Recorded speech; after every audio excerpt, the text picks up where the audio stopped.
Irmãs, louvado seja nosso Senhor Jesus Cristo. Para sempre seja louvado. E nossa Mãe Maria Santíssima. Caríssimos Padre Zenilson, Padre Francisco, Padre Aloísio, queridos irmãos e irmãs que nos acompanham, rezando conosco através do rádio e da televisão. Nós acabamos de ouvir um trecho do Evangelho muito conhecido e muito oportuno para diversas ocasiões da nossa vida, assim chamado de tempestade acalmada. No entanto, aquela tempestade é tão somente um pretexto para que Jesus nos fale da sua presença, uma presença constante, uma presença firme, mas ao mesmo tempo, para aqueles que não têm fé, uma presença não percebida, imperceptível. E por isso, o questionamento ao final do Evangelho: quem é este que até o vento e o mar obedecem?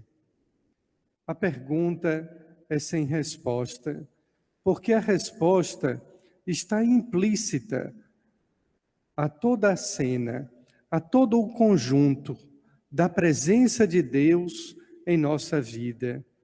Deus é sempre Deus. Deus não é um ser humano. E se fosse humano, seria homem ou mulher. No entanto, sendo Deus, é onipotente, é onisciente. Assim, os santos padres e os apóstolos, no decorrer dos séculos, começaram a buscar a definição de Deus. Deus é aquele que tudo pode, é o começo e o fim, o princípio de todas as coisas. E sendo Deus, tudo Ele pode, inclusive o domínio das forças da natureza. A primeira leitura do livro de Jó, Jó fazia uma súplica a Deus no meio da tempestade. Tempestade esta que pode ser classificada não apenas como um fenômeno meteorológico ou da natureza, mas todas as intempéries, todas as dificuldades pelas quais a vida do ser humano passa, sofre. E deste modo, Jó, na primeira leitura, é o legítimo representante de todo aquele que no meio da tempestade recorre a Deus.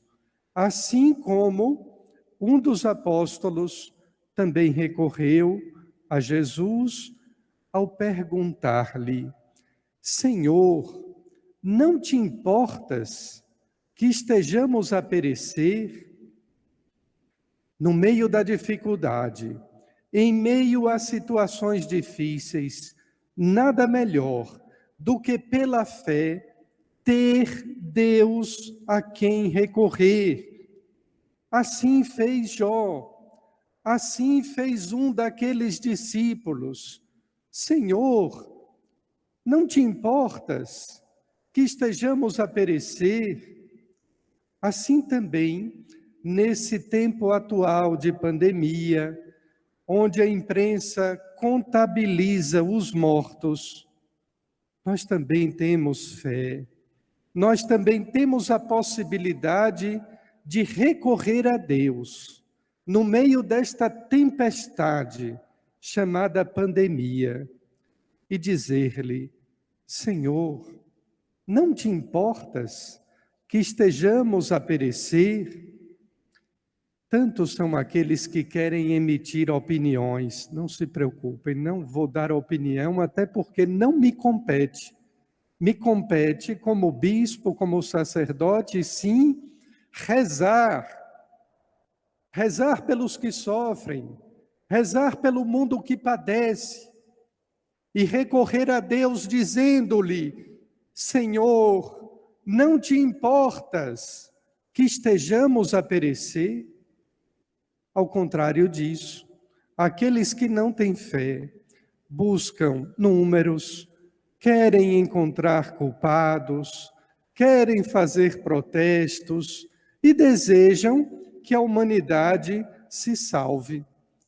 Mas a salvação da humanidade se encontra exatamente nas mãos de Deus. Quem é este a quem o mar, o vento, todas as forças da natureza obedecem? Quem é este? É Deus. E Deus caminha conosco, navega no mar da vida conosco. Está na proa deste barco, desta barca, desta nave, deste navio que se chama igreja. Nunca deixou de estar conosco, sempre presente, mesmo quando pensamos ou acreditamos que Jesus Cristo esteja dormindo.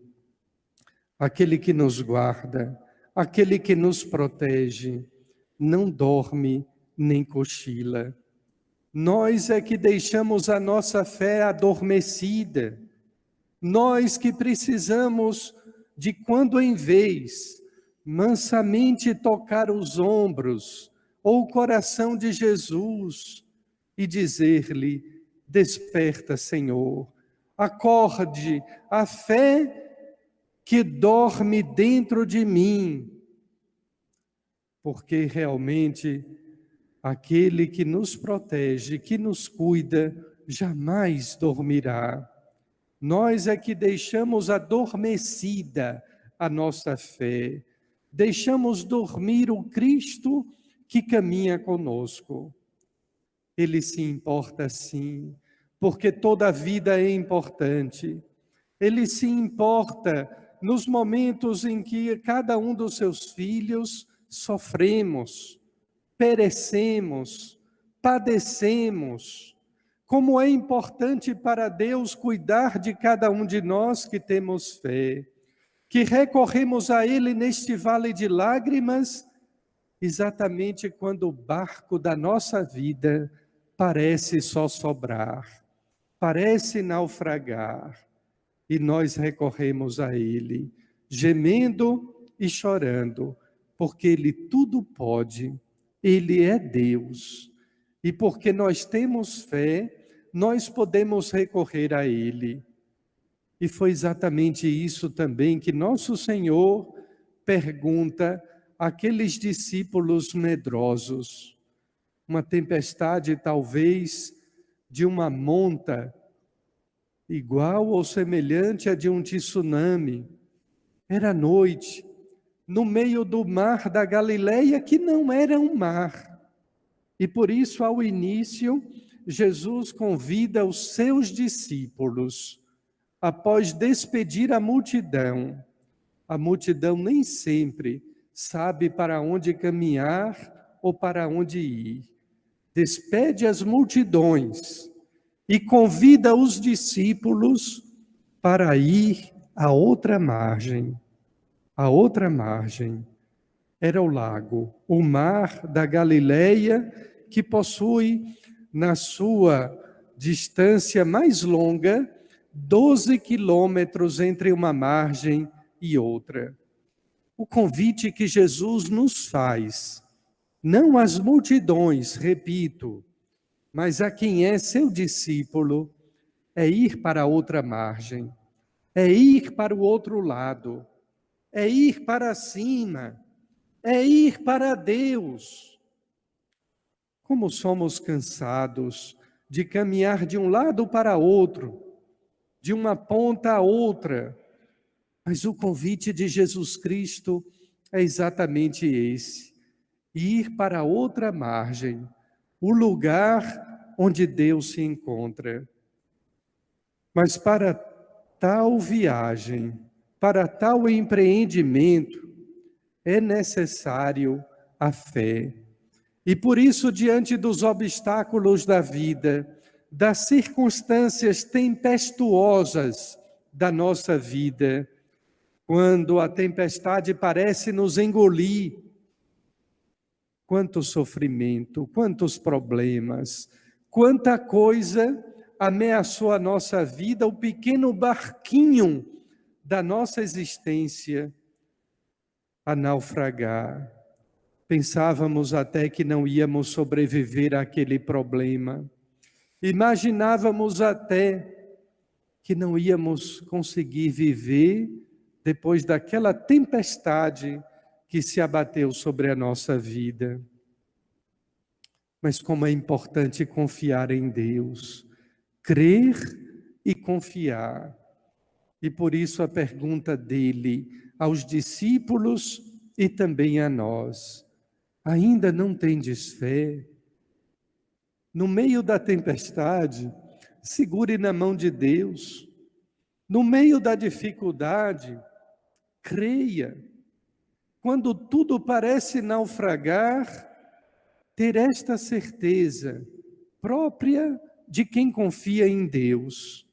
Tudo passa, a calmaria volta, a tranquilidade se restabelece e eu posso caminhar tranquilo, sereno, seguro, na direção da outra margem, do outro lado, onde se encontra Deus. Ainda não tendes fé? No meio dessa tempestade chamada pandemia, por que não confiar em Deus, a quem o mar, o vento e todas as forças da natureza obedecem? Por que não rezar? Por que não suplicar?